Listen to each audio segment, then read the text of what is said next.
Di bawah langitmu bersujud. Assalamualaikum warahmatullahi wabarakatuh. Waalaikumsalam. Gini Pak Ustadz, ada mungkin permasalahan keluarga banyak kayak perceraian, kayak sulit perjinahan. Itu yang menyebabkan apa sih? Apa dari pihak keluarganya atau emang dari pihak apa itu? Permasalahan sekarang ini yang banyak terjadi ya. Mas bagus ya. Jadi memang kadang-kadang sekarang marak yang namanya perceraian. Barangkali memang dari awal pertama komitmen awal. Nah, komitmen awal itu dalam komitmen harus tertanam dalam hati kita bahwa pernikahan adalah ibadah. Ini kadang-kadang kalau banyak orang yang menikah hanya sekedar untuk istilahnya main-main. Ya, itu tadi. Saya ingin menikah karena saya ingin bahagia. Ternyata begitu bangunnya nggak bahagia. Itu pemahaman yang salah. Pertama dipahami bahwa menikah adalah niatnya ibadah. Sehingga dalam konsekuensi ibadah ada kada senang, ada tidak senang. Itu menjadi konsekuensi. Jadi nggak bisa kita orang niatnya saya ingin senang. Begitu dia menikah kok nggak senang, mesti dia akan kecewa. Itu terjadi perceraian tadi. Jadi memang harus komitmen dalam pikiran masing-masing pasangan sudah dibekali tadi, dicocokkan biar masing-masing kita niat menikah dan niat ibadah. Itu yang perlu ditanam dalam hati masing-masing insan yang mau menikah tadi. Ya, ini dengan ibadah tentu ini akan lebih menguatkan iman kita keluarga. Nah, kalau gini Pak, mungkin ada sebuah hadis atau itu yang mengatur tentang sebuah pernikahan gitu ya, yang untuk bisa menuju keluarga yang sakinah, sakinah. Nah, bisa dijelaskan Pak tentang untuk membentuk sebuah keluarga yang dirahmati? Jadi banyak tentunya ya resep untuk menjadikan tadi yang dikatakan keluarga yang sakinah, mawaddah, warahmah. Sakinah itu ketenangan. Ketenangan identik dengan secara fisikly. Fisik maksudnya apa? Ketenangan dia tercukupi dengan sandang, pangan, papan, bil ma'ruf, sudah kemampuan masing-masing. Kemudian mawaddah itu cenderung pada bentuk cinta, love, cinta. Nah, di mana pasangan suatu ada, maka dibentuklah biar romantis dan harmonis. Tapi kalau mawaddah cenderung pada hubungan, karena pernikahan biasanya kan menghubungkan dua keluarga, maka hubungan terhadap mertua, terhadap anak dan lain itu ya mawaddah. Itu. Maka ya tadi dikatakan masalah untuk resepnya banyak sebenarnya. Pertama, bagaimana masing-masing keluarga tadi punya tahu hak dan kewajibannya masing-masing. Haknya suami apa, haknya istri apa, kewajiban suami apa, kewajiban istri apa. Insya Allah kalau masing-masing punya atau tahu tanggung jawabnya atau kewajiban masing-masing, insya Allah apa yang diingin sakinah mawaddah akan tercipta. Terus ada yang bilang kalau perceraian itu kan tidak ada kecocokan. Apa benar gitu Pak? Karena banyak yang bilang tidak cocok lah, tidak harmonis apa. Ya sebenarnya perceraian itu permasalahannya sangat kompleks dan banyak sekali ya. Jadi salah satu dari tidak kecocokan tadi. Tapi kalau itu sebagai alasan untuk perceraian itu sangat kurang tepat. Karena kalau bahasa cocok, siapapun tidak akan pernah ada cocok. Karena apa? Dengan pernikahan itu sebenarnya kan untuk menselaraskan ketidakcocokan tadi. Orang itu cocok yang kayak apa sih dulu? Nggak ada. Tapi bagaimana masing-masing pribadi itu bisa memahami atau bisa menerima kekurangan dan kelebihan, itulah yang menjadikan indah. Kalau istilahnya sama-sama semuanya cocok semuanya, dan ngapain menikah? Sama semuanya kita dong. Justru pernikahan itu ada tadi saling melengkapi. Nah, apa yang nggak dimiliki oleh suami dilengkapi oleh istri atau sebaliknya. Jadi kalau bahasa untuk itu kadang-kala hanya bahasa yang untuk cari pembenaran, pembenaran. Nah, tapi kalau benar-benar perceraian itu terjadi, pada prinsipnya harus tentunya berdasarkan dalil-dalil yang diperbolehkan oleh hukum agama. Jadi tidak mengalaskan atau mengatasnamakan ketidakcocokan. Nah, tadi kan nggak cocok gitu ya, nanti akhirnya terjadi orang menikah kayak main-main. Nggak cocok, cara lagi itu yang akan berbahaya itu. Terus dari segi anak Pak? Iya. Dari segi anak pasti kan banyak sisi negatifnya tuh, dari lingkungan, dari apa. Jadi dia larinya pasti ke obat-obatan, ke miras tuh. Apa ada hubungannya dengan karena orang tuanya penyebab perceraian itu? Ya tentunya korelasinya mesti ada ya. Karena apa? Tentunya ketika bahwa suatu keluarga yang mungkin tadi tidak sempurna kan, mestinya kan akhirnya juga mungkin masing-masing istri dan suami biasanya sibuk dengan karena bermasalah, sehingga kadang-kadang mengabaikan tentang perhatian terhadap anak, sehingga kadang-kadang anak mencari perhatian keluar. Iya, jadi apa banyak yang seks bebas. Ya, gini masih permasalahannya. Ketika kemudian dia datangnya pada orang yang tepat, dia saat dia mungkin pusing, dia datang pada ustadz, mungkin akan di pencerahan. Tapi nanti nggak seperti itu kan. Datang orang yang tidak tepat. Oh, kamu ingin tenang, ini saya kasih ada punya apa itu? Pilnya ini ya. Nah, itu seperti itu. Memang ada korelasinya antara mungkin orang tua yang tidak harmonis kemudian terhadap anak-anak yang kemudian tadi miras, atau mungkin obat-obatan terlarang, itu ada sangat sekali, ada sekali. Ya. Bagaimana tentang ini Pak, melindungi sebuah keluarga dari di luar ya, di luar kan mungkin banyak cobaan godaan, mungkin suaminya, entah itu mungkin dari istrinya, atau mungkin anaknya yang dibawa ke dalam kemudian bisa membuat ini ya suasana keluarga menjadi ribut segala macam, tidak tenang. Dan mungkin ini perlu dijelaskan bagaimana sih untuk hubungan suami istri biar mesra, biar harmonis. Anak juga apakah harus dengan maaf Pak dengan kata ya sebenarnya banyak sekali ya, mungkin salah satu resepnya bagaimana saling memperhatikan. Jadi bagaimana masing-masing tadi, yang pertama yang kita sebutkan yang tadi, bahwa masing-masing suami istri punya tahu hak dan kewajibannya, itu yang utama. Kemudian kadang-kadang seorang suami cenderung mengabaikan sentuhan-sentuhan yang kecil.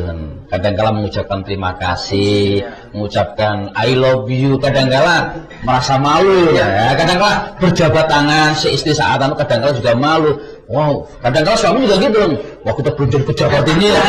Tapi kalau sebenarnya hal seperti itu justru untuk membentuk bagaimana sentuhan yang kecil punya nilai yang mendalam. Biasanya perkara yang sudah lama biasanya. Karena biasanya kalau yang para ulama mengatakan kalau istilahnya masih pernikahan baru itu baru pesan sedikit dia begitu sayang, gimana sayang, hati-hati deh. Kalau begitu sudah lama gitu, kadang-kadang maaf saja, matanya gimana lah gitu. Biasa seperti itu. Namun maka ingatkanlah, barangkali mungkin resep orang-orang bijak mengatakan cobalah ingatkan masa lalu dulu. Coba namanya kan masa pacaran, katakan jangan malu mengatakan sayang, jangan malu mengatakan I love you, jangan malu barangkali mungkin kita mengucapkan terima kasih, jangan malu mengatakan Mama cantik sekali. Ya. Jangan malu mengatakan itu. Barangkali itu kadang-kadang seperti itu, walaupun kelihatan begitu sederhana, murah harganya, itu kadang-kadang resep yang paling jitu untuk bisa mempererat dalam hubungan rumah tangga itu. Terus dari segi agama, apa ada hadisnya Pak tentang perceraian, tentang segala kehidupan rumah tangga itu? Ya, memang dalam Quran, dalam hadis memang ada ya. Perceraian itu sesuatu yang sebenarnya dibolehkan. Namun sebenarnya sesuatu yang kalau bisa dihindari. Karena apa? Efek daripada perceraian tadi sangat besar sekali. Bahkan dalam hal dijelaskan, orang muslim yang bercerai, efeknya itu sampai arsy Allah itu goyang, bergetar. Saking apa? Saking dampak yang ditimbulkan ada orang iman yang bercerai. Kemudian kalau ada seorang perempuan yang tanpa sebab kemudian dia minta cerai kepada suaminya tanpa sebab, tanpa sebab, mungkin karena barangkali lewat Twitteran gitu, Facebookan, kemudian dapat kenalan, katanya mungkin apalah, istilahnya itu, wah dapat berondong apa, jagung sehingga itu kemudian minta cerai, itu dihukumi munafik oleh perempuan yang minta cerai kepada suami tanpa bahaya, hukumnya munafik. Apalagi sekarang ini artis-artis sekarang lagi tren. Ya artis kan banyak kayak cerai Pak. Artis main-main apa? Ya tadi komitmen awal. Bahkan memang ada suatu tren yang salah. Tren yang salah gini, di kalayak umum ada suatu kebanggaan kalau seorang itu merasa janda. Ya ada tren yang salah seperti itu memang. Karena perlu dipahami, orang yang punya suami itu dari segi ibadahnya jauh berbeda. Kenapa? Orang yang sudah berkeluarga atau punya suami pasangan yang sempurna, amalan atau agamanya 2/3 sudah tercukupi, maka tinggal mengejar 1/3 lagi. Dan orang yang sudah menikah atau yang dalam keluarga yang utuh itu sholatnya 80 lebih baik daripada yang sendirian. Kalau sendirian 80 kali dia cukup sekali cukup. Karena memang luar biasanya pernikahan itu tadi gitu. Ya, jadi kalau kebenaran ya itu yang jadi permasalahan. Terkadang memang orang Indonesia kecenderungan mengidolakan soal artis sebagai pakuan kadang-kadang. Untuk artis itu menikah. Maka saya katakan bahwa pernikahan itu adalah komitmen ya, komitmen. Jadi tidak menjadi alasan kalau mungkin orang itu bercerai karena mungkin kurang harta, kurang ganteng, kurang cantik, bukan. Kalau alasan itu mestinya nggak ada alasan bercerai. Kenapa? Karena kalau suaminya juga ganteng, istrinya cantik, hartanya juga melimpah, kalau bercerai. Tadi komitmen awal, barangkali dia sebelum menata hati bahwa bernikah adalah untuk ibadah tadi. Dan ini mungkin apa sebagai catatan untuk keluarga ya, mungkin masing-masing mungkin bisa diberikan sebuah nasihat atau untuk keluarga yang agar keluarga ini menjadi keluarga yang tadi itu. Iya, kehidupan yang harmonis. Jadi ada hadis yang menjelaskan arba'atu min syahadatil mar'i. Ada 4 kebahagiaan seseorang. Jadi orang itu dengan memiliki 4 insya Allah bahagia. Nah, pertama, antakuna zaujatus sholihah. Kalau dia punya istri yang sholihah. Karena apa? Istri yang sholihah itu segala-galanya. Dalam hal dijelaskan kan, ad-dunya kulluhu mataun. Wa khairu mata'id dunya al-mar'atus sholihah. Jadi dunia itu kesenangan semua, mobil indah, rumah yang menyenangkan. Namun sebaik-baik kesenangan dunia adalah punya istri yang sholihah. Ciri yang sholihah yaitu ketika dipandang menyenangkan. Itu ciri istri yang sholihah. Kemudian ketika diperintah taat. Nah, itu istri yang sholihah. Dia menjaga dirinya, tidak selingkuh dan lain-lain. Gitu ya. Menjaga diri dan hartanya. Itu ciri wanita yang sholihah.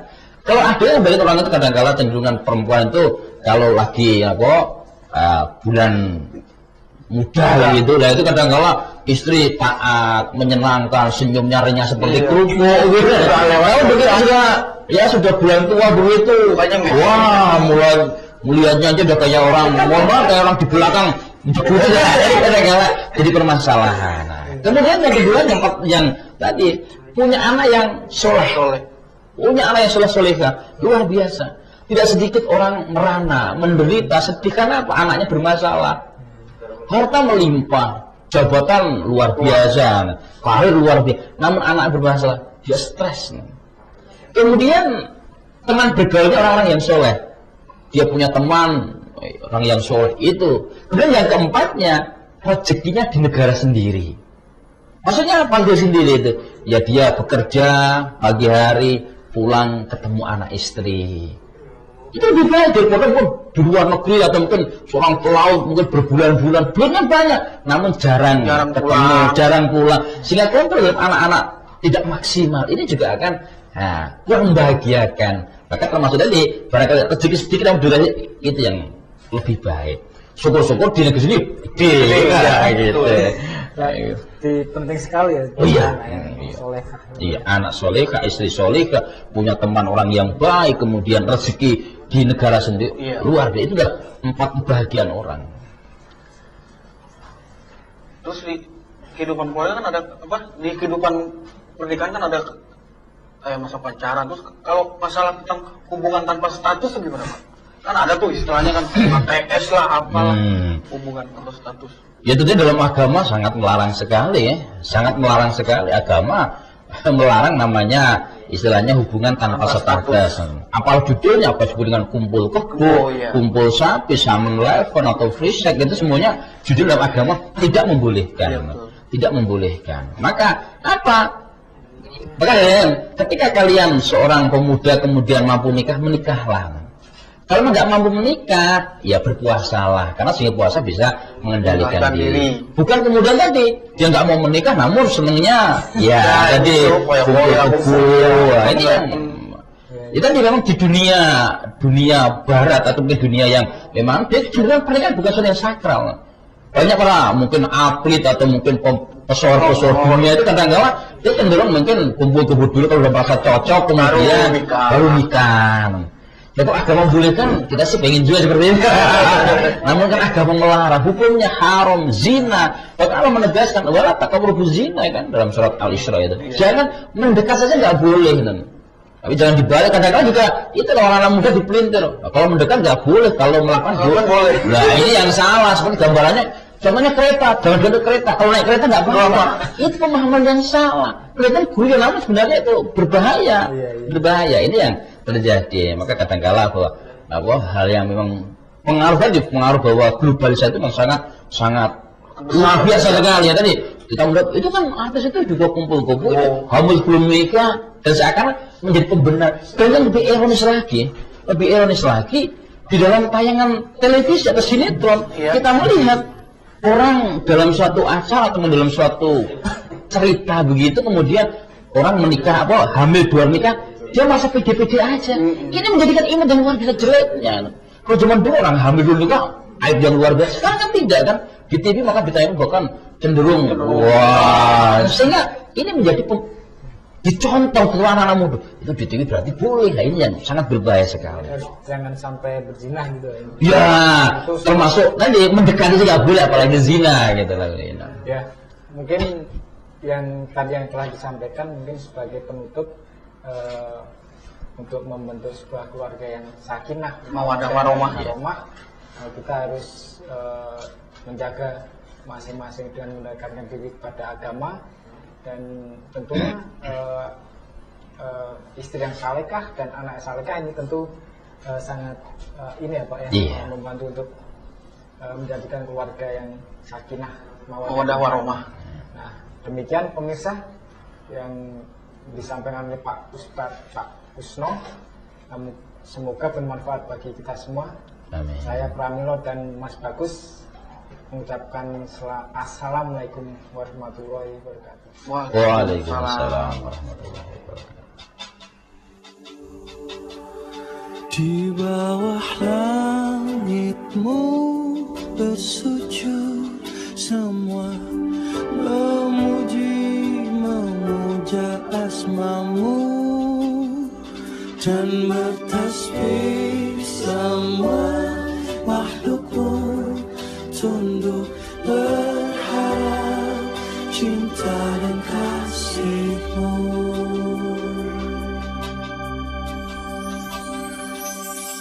Cahaya ilahi